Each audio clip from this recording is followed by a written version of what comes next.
Some military analysts have suggested a Russian takeover of the Donbass region is now inevitable, regardless of how much military aid has been given to Ukraine.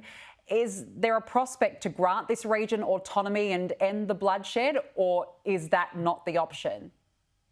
Look, it's many military analysts predicted that Ukraine would fall in 3 days. All of them were wrong. So I wouldn't trust military analysts because they're actually not that good, many of them.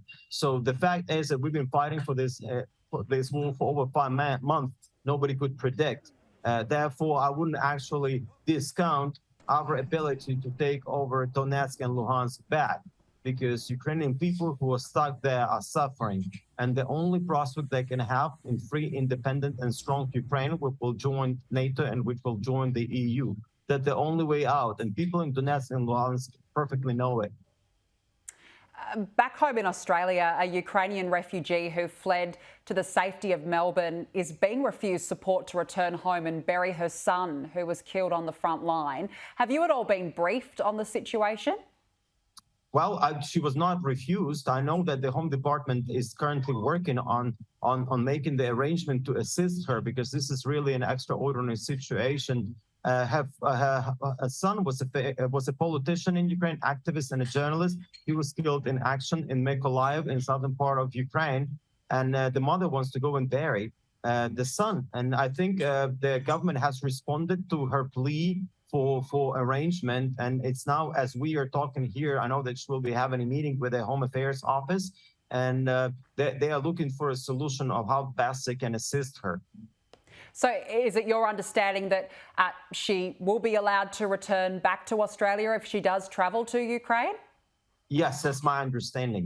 There are some legal matters which need to be addressed, and but that my understanding is that she will be able to leave the country and then to return to Australia to her relatives in Melbourne.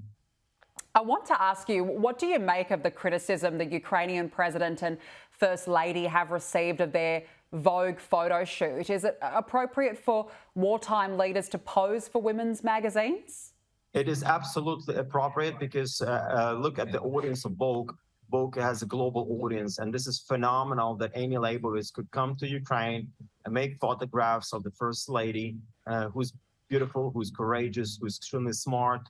And she was able to use that, channel of communication and reach out to the audience which is reading Vogue. And I think that was a phenomenal story, and everybody loved it.